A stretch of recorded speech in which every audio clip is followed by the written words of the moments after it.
Señoras, señores, buenas tardes. Bienvenidos a un acto más del Foro Nueva Murcia. Esta plataforma que sirve para difundir la imagen de la región allende nuestras fronteras.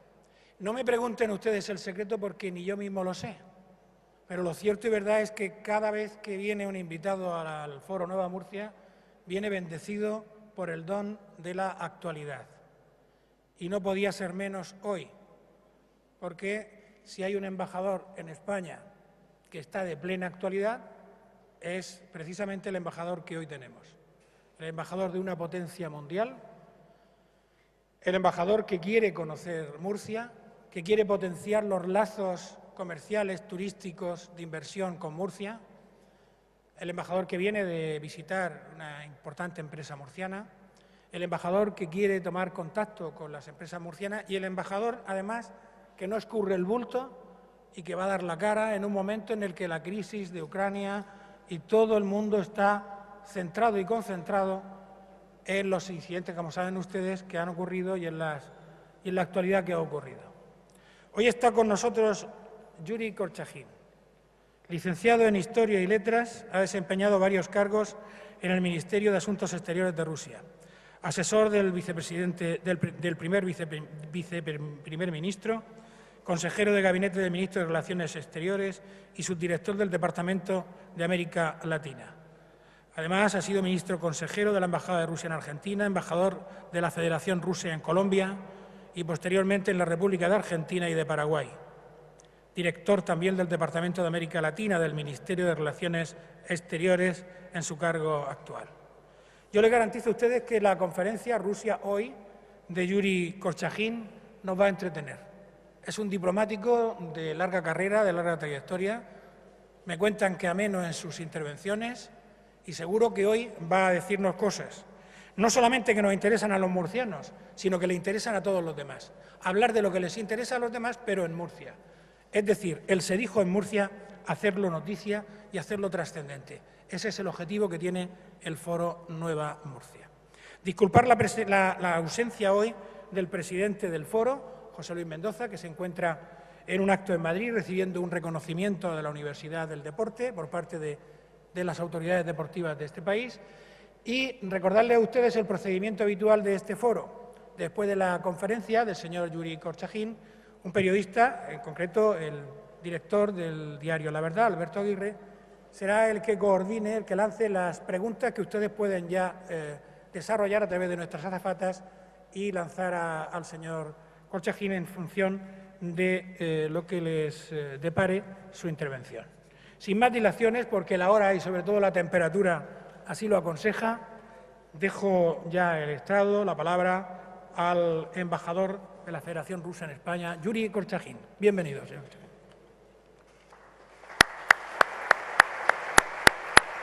Bienvenido, Yuri. Gracias, Antonio.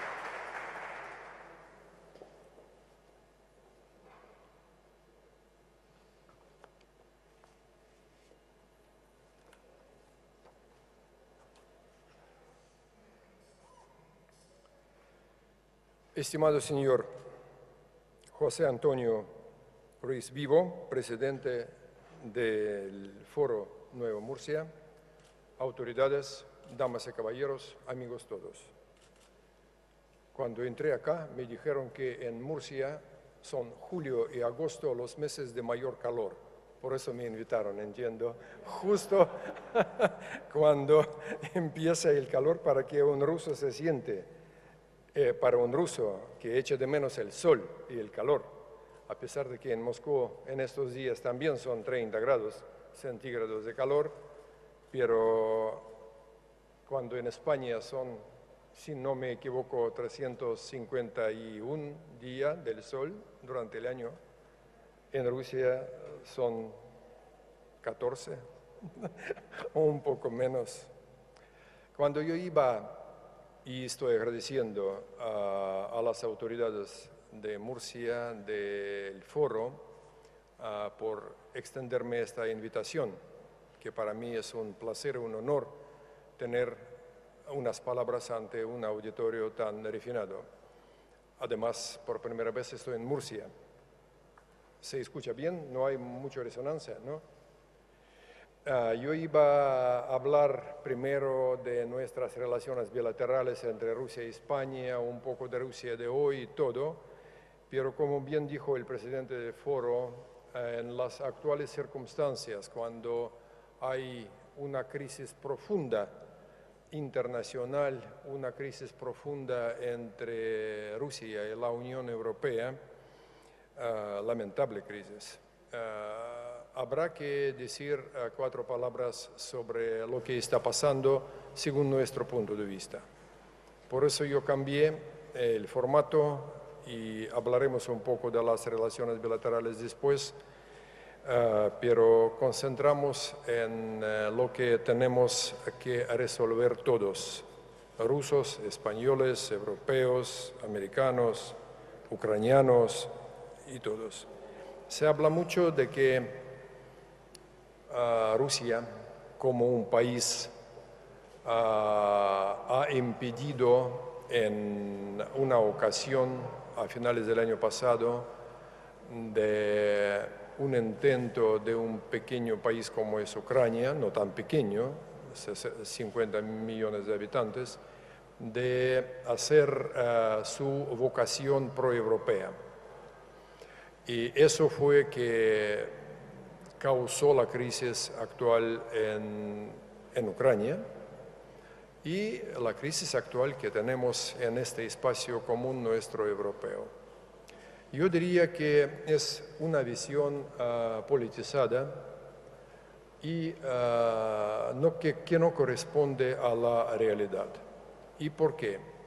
Rusia es un país que mucho antes de Ucrania siempre ha tenido y sigue teniendo y tendrá una vocación proeuropea. En primer término, porque tenemos una historia común, porque tenemos un espacio común, fronteras comunes. A Rusia siempre se había formado una parte integral de Europa. Basta recordar la música, la literatura, los rusos que siempre habían viajado a Europa y europeos que hicieron tanto apoyo de Rusia. Pero se trata no solamente de esos lazos culturales o históricos, se trata también de lazos políticos y más bien unas orientaciones políticas que tiene Rusia. Yo me permito citar ante ustedes un documento firmado entre Rusia y España en el año 1994. Es el Tratado de Amistad y Cooperación entre Rusia y España. El artículo 2 del documento dice: nosotros realizaremos esfuerzos comunes con el fin de superar definitivamente las consecuencias de la división del continente europeo y crear progresivamente un espacio común europeo en los campos político, económico, jurídico, humanitario, cultural y ecológico. Eso fue en 94. El año pasado hemos aprobado el concepto de la política exterior de la Federación de Rusia. Y uno de los artículos de este concepto dice: la tarea primordial para Rusia como parte inalienable e inherente de la civilización europea en sus relaciones con la Unión Europea radica en seguir avanzando hacia la creación de un espacio económico y humanitario común desde el Atlántico hasta el Pacífico. Esas declaraciones se convierten en algo práctico, porque en el año 2005 firmamos con la Unión Europea así llamada hoja de ruta, según la cual desarrollamos 4 espacios comunes: el de seguridad exterior, de economía, de libertad y justicia, de cultura, de ciencia y de tecnología. Finalmente, somos muy interligados a Rusia y la Unión Europea en el comercio y relaciones económicas. Basta recordar que el año pasado cerramos el volumen comercial en 417.000 millones de euros. Las inversiones europeas a Rusia ascienden a 288 mil millones de euros. Las rusas son menores, 80 mil millones solamente, pero también es una suma bastante considerable. Eso quiere decir que Rusia forma parte de Europa, quiere seguir integrándose con Europa y claro que no quiere impedir a nadie que otro podría tener esa vocación pro-europea. Entonces, ¿cuáles podrían ser las causas de la actual crisis que se desarrolla en nuestro espacio europeo? Yo tomaría el tema de seguridad, por ejemplo. ¿Acuerdan ustedes cuando se desapareció la Unión Soviética? También siguiendo desapareció el Pacto de Varsovia. El pacto de la OTAN sigue vigente. Nosotros en la Federación de Rusia lo tomamos como una realidad objetiva.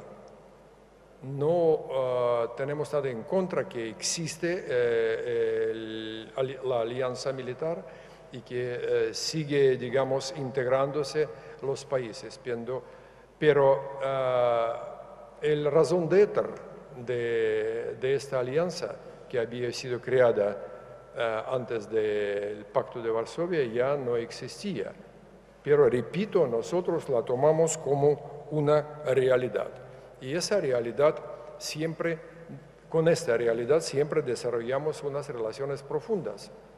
Hemos creado un organismo que se llama Consejo Rusia-OTAN, que en el diciembre pasado desarrolló bastantes decisiones muy interesantes respecto a actuaciones conjuntas entre Rusia y los países de la OTAN en la lucha contra el terrorismo, contra el narcotráfico, contra la piratería marítima, en cooperación en la medicina militar, en un país tan convulsionado como Afganistán y muchos más. Sabemos que los países que forman parte de la alianza están conscientes de que precisamente la cooperación y no confrontación a Rusia les permite ahorrar mucho dinero que va en lugar de nuevo armamento o a la defensa, a las cuestiones sociales, económicas y a las nuevas tecnologías. Yo podría definir más aún diciendo que la prosperidad actual de Europa, según muchos analíticos, se creó gracias a la cooperación que existe en todo el espacio europeo, que incluye Rusia indudablemente, y no con la confrontación con ella. Precisamente por ello, yo ya he mencionado, muchos políticos con la visión estratégica dicen de un espacio común europeo desde la Lisboa, repito, hacia Vladivostok. Pero lamentablemente tenemos que constatar que no todas las preocupaciones de la Federación de Rusia habían sido tomadas en cuenta por la OTAN. Muchas veces vimos que somos conscientes de que la OTAN se mueve cada año más y más hacia las fronteras de Rusia. Y eso al contrario de los compromisos que los mismos países grandes de la OTAN han tomado en su tiempo con el presidente Gorbachev a principios de los 90 y a finales de los 80, como se sabe. Estas líneas divisorias que se crean ahora con un intento de restablecer el concepto de un mundo así llamado unipolar, han sido las causas que han creado lamentablemente una crisis profunda que vemos ahora en Ucrania y de los cuales este país solamente es un instrumento más del logro de este concepto del mundo unipolar. A pesar de que la tendencia universal, como sabemos nosotros, como reconoce la diplomacia europea, es hacia un mundo multipolar, donde varios polos de influencia, de toma de decisiones como Europa, Rusia, China, Estados Unidos, Asia, Pacífico, América Latina, tienen su palabra. Rusia, yo estoy asegurándoles de ello, está siempre y había estado por la normalización de la situación en Ucrania. Pero estamos convencidos que la crisis se puede superar en aquel país solamente bajo el diálogo entre las partes rebeldes y el gobierno de Kiev, y no a través de cañonazos y utilización de armas de fuerte calibre contra las regiones que no comparten la visión que trata de, digamos, imponer las autoridades actuales del Kiev.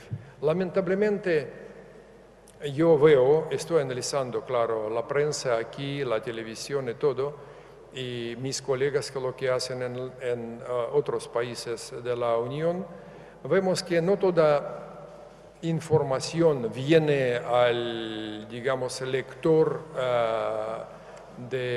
o las personas que tratan de entender qué es verdaderamente lo que está pasando ahí. Casi siempre, como yo veo Rusia, si se habla, Rusia está culpable de todo. Eso me acuerda, y aquí en Murcia me entenderán quizás mejor que en otras regiones autónomas, las palabras de un viejo político romano, Catón el Viejo, así se llamaba, que siempre todos sus discursos terminaba con las palabras que Cartago debe ser destruido.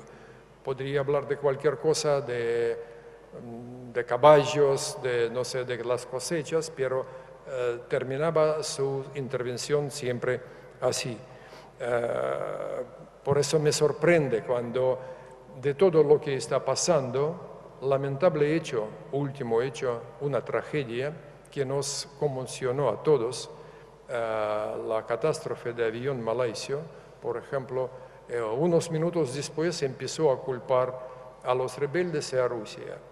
Si no han visto las últimas que salieron esta semana, briefings de nuestro Ministerio de Defensa en Rusia, yo les digo que altos funcionarios de esa entidad han formulado 10 preguntas a la parte ucraniana y han mostrado toda la información del control objetivo que hacemos de los satélites y de radares que rodean la frontera nuestra, y pusimos esas preguntas también a los Estados Unidos, que según nuestros cálculos tenían también satélites justo en el tiempo, en las minutas cuando fue accidentado este avión. Pero lamentablemente no tenemos las respuestas a todo esto. Esperamos que van a salir, porque según los cálculos que disponemos, unos aviones militares ucranianos un avión estuvo cerca del avión comercial accidentado, y varios dispositivos misilísticos habían moviéndose de una manera sospechosa frente a las áreas controladas por los rebeldes. Eso todo es disponible en las páginas, repito, oficiales del Ministerio de Asuntos Exteriores de Rusia y también del Ministerio de Defensa de Rusia. No nos referimos a las redes sociales, como hacen a veces nuestras colegas de otros países, porque son fuentes, sinceramente, que tienen que ser comprobados. Lo que está pasando, podemos analizar todo. La crisis de Ucrania, lamentables hechos que pasan, la muerte de los civiles, que según cálculos de OSCE han muerto varios centenares ya de civiles por los disparos indiscriminados, que unos escándalos tan grandes, globales, diría yo, como las escuchas totales que habían sido previstas por George Orwell en su famosa obra 1984, casi no tocó a nadie. Yo tengo mi celular, pero estoy consciente que alguien sabe que estoy aquí precisamente en esta tribuna ahora haciendo una intervención. A mí me parece que es un asunto de pensar todavía. Si hablamos de otras lecciones que tenemos que sacar de esa crisis para resolverla precisamente, tenemos que preguntarse por qué los mecanismos europeos, paneuropeos, que habían sido creados como OSCE, Consejo de Europa, Consejo Rusia-OTAN y otros, sobre todo entre Rusia y la Unión Europea, que fueron creados precisamente para disminuir la posible crisis, para prevenir conflictos y resolver discrepancias, no trabajan ahora. O son anticuados y tienen que ser revisados, o están bloqueados por alguien. Es una pregunta que yo hago a mí mismo y hago a ustedes, como empresarios, como representantes del gobierno. Tenemos todos que pensar en ello, porque tanto esfuerzo, tanto dinero, tanta inversión del capital humano y capital financiero había sido invertido en la creación de esos mecanismos. Y ahora, cuando hay verdadera crisis, casi no las escuchamos. Más bien, cuando se necesita el diálogo, por ejemplo, de la Asamblea Parlamentaria del Consejo de Europa, se toma la decisión de quitar el derecho de voto a la delegación de Rusia. Hombre, yo pienso que no es el camino adecuado. Pero existen unos ejemplos muy importantes para resolver ese tipo de asuntos. Acuérdense, cuando desapareció la Unión Soviética, tuvimos un organismo económico muy importante también para una parte de Estados europeos que se llamaba CAME, un Consejo de Ayuda Mutua Económica, algo por el estilo de la Unión Europea, pero del menor, claro, integración y menor tamaño. Pero cuando desapareció la Unión Soviética, había desaparecido también el CAME. Pero los países estuvieron interligados por una red muy profunda y extensiva de tratados bilaterales, de tratados multilaterales. Digo, Rusia y Bulgaria, Rusia y Rumanía, Rusia y en aquel entonces Checoslovaquia, todavía no existía la división. Y cuando esos países expresaron el deseo de formar parte de la Unión Europea, era un desafío muy grande de cómo adaptar o más bien transformar toda esa base jurídica tan extensa para que esa no perjudica a los países firmantes, para que no perjudique el derecho internacional y con mayor beneficio sirve para esos estados para que entren en la Unión Europea. Era un trabajo muy arduo de muchos diplomáticos europeos, rusos, de Bruselas, de todos. Y al fin y al cabo llegamos a una solución, la que tenemos ahora. Todos esos países, sin perjuicios, han entrado, forman parte de la Unión Europea. Esa interesante experiencia tendríamos que tener en cuenta cuando hablamos de la solución de la crisis que ahora presenciamos todos en Europa. Según nuestra convicción,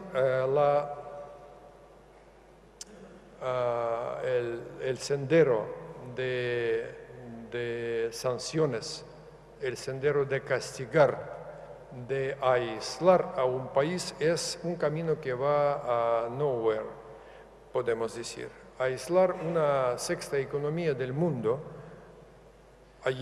Anteayer, tuvimos en Bruselas otra sesión de cuando nuestros colegas de la Unión Europea pensaban cómo aumentar, por ejemplo, la lista de sancionados y todos esos. Nosotros no creemos que eso podría ayudar. Cuando escuchamos unos llamamientos por parte de otros estados transatlánticos, por ejemplo, respecto a hay que reforzar las sanciones, también hay que tener en cuenta. Yo he mencionado el dato que con la Unión Europea nos une más de 400.000 millones de euros de comercio. Con los Estados Unidos, por ejemplo, son 27 solamente. Por ello, ¿quién perdería? Eso es bastante obvio.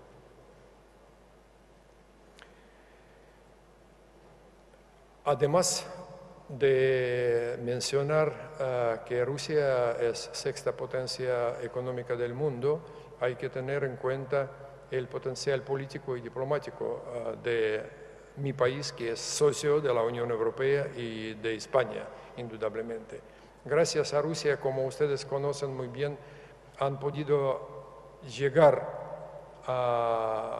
a ver, por ejemplo, la solución de la crisis en Siria, en Irán, en Afganistán. Hemos aportado muchísimo. Hemos logrado reunir juntos todos los países como BRICS, y ahora es un grupo que tiene muchísimo futuro y acaba de tener en Brasil otra reunión suya. Es decir, nosotros estamos por el diálogo, seguimos por el diálogo, y en ello coincidimos mucho con nuestro socio estratégico, porque habíamos firmado con España la declaración con la asociación estratégica con España. Tenemos muy buenas relaciones políticas. Basta mencionar que Su Majestad el rey Juan Carlos en su tiempo, en el año 2012, visitó Rusia. Putin tuvo buen encuentro con Mariano Rajoy el año pasado en San Petersburgo durante el G20, cuando celebramos aquí. El ministro Lavrov visitó a Madrid el marzo pasado, tuvo fructíferas relaciones conversaciones con todos los dirigentes del Reino de España. Nuestra base legal de convenios es muy sólida, son más de 60 tratados que forman parte de esta base. Elementos claves, yo menciono, son la Declaración de Asociación Estratégica entre Rusia y España de 2009, Tratado de Amistad y Cooperación que he citado ya de 94, va a cumplir 20 años el próximo año. También en la esfera económica hay varios acuerdos de la reciente generación de cooperación económica e industrial, cooperación en el área de turismo, de transporte marítimo, de asistencia recíproca en la cooperación aduanera, convenio para evitar la doble imposición, promoción y protección mutua de las inversiones y así, más de 60, como yo le dije. Importante mecanismo es la Comisión Mixta Intergubernamental de Relaciones Económicas y Comerciales que tenemos, y tuvo ya 7 sesiones. La octava está prevista para finales de este año, y este mecanismo que ustedes como empresarios pueden aprovechar para plantear ante la parte española, que encabeza el ministro Soria, las inquietudes o ideas o proyectos que podrían ser utilizados en nuestras relaciones bilaterales o para crear un joint venture o para introducirse en el mercado ruso.